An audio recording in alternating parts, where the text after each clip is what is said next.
Hi, today we'll be working through Riptide by Vance Joy. It's an awesome acoustic song for a range of experiences. We'll be using the chords A minor, G, C and F or F major 7. We've got a couple of good strumming patterns. I'll also be covering the melodic line that's just before the middle section. Here we go. I'll start by showing you the chord progression and the strumming pattern for the intro. We'll be using the chords A minor, G and C. When we play A minor with the 5 strings in the A minor chord, for the rhythm we'll be doing down, down, up, down, up.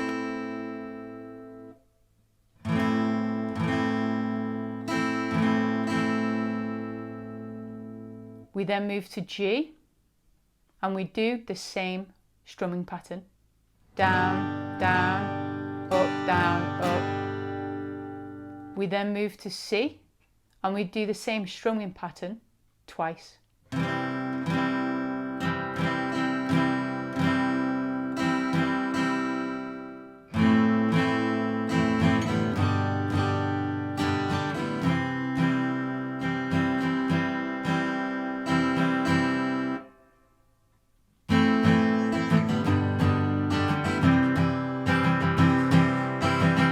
I was scared of dances in the dark. I was scared of... This chord progression and rhythm plays for the whole of the intro, the verse and the chorus. When we go on to verse 2 and the next chorus, they are played exactly the same way. The next thing that happens in the song is a prolonged C major chord that takes us into the middle section. If you want to embellish this a little bit, there's a melodic line in the recording that sounds like this.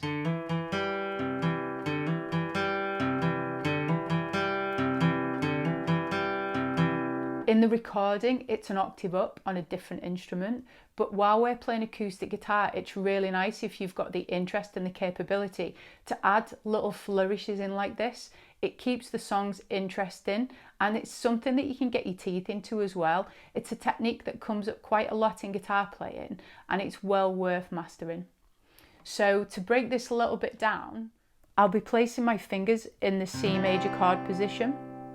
We'll be taking the pick to the D string. I'll be lifting my middle finger off on the fretting hand. I'll be playing the D string and hammering on my middle finger to the 2nd fret.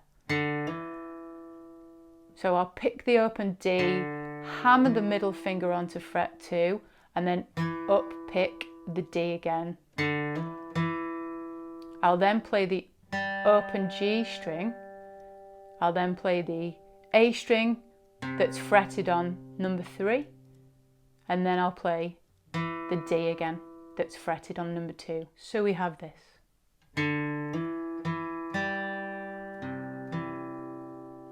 Speeding up a bit.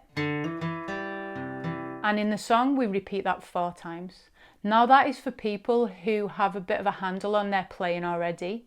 I would suggest that if you're an absolute beginner, do just the repeated strumming pattern on the C major chord. If you want to learn a bit of technique, then start to have a go at this. Once we get to the middle section, the rhythm changes slightly and we'll be adding an F chord.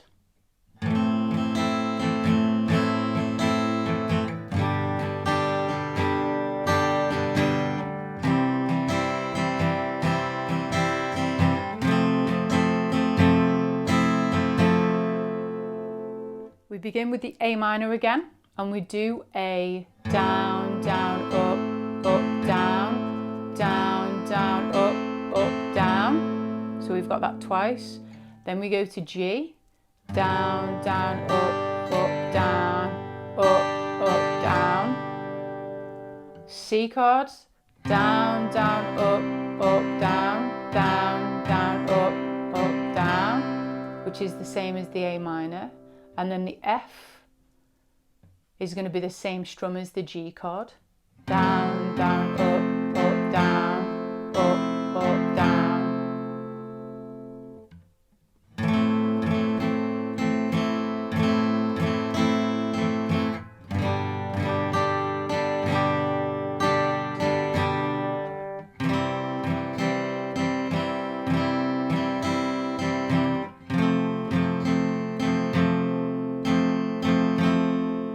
slow play through. I just wanna know if you're gonna. We move on to do single strums. I swear she's destined for the screen. A minor G, C. Then the original strumming pattern all the way to the end of the song with the same chords, but the next chorus that happens just starts very, very quiet.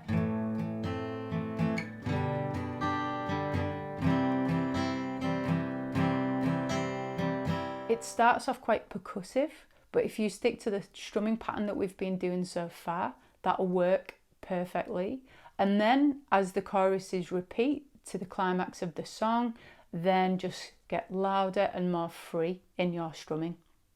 If there's one thing I can say about this song, the main thing that would throw people off in the beginning is the speed of it.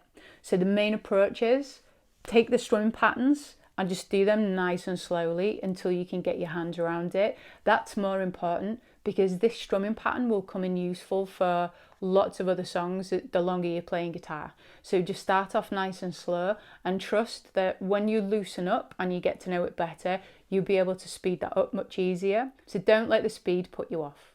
The other point about this song is the strumming patterns in the different sections do have additional rhythmic components added to them. So the root of it is the strumming pattern that we've covered. If, as you get more comfortable, you want to then start adding a couple of extra strums in at the chorus or the middle section, then absolutely go for it, because that's how you build the song. Thanks for listening today. I hope you've enjoyed the lesson. Good luck with learning the song, and while your guitar's out, we've got another video here. See you next time.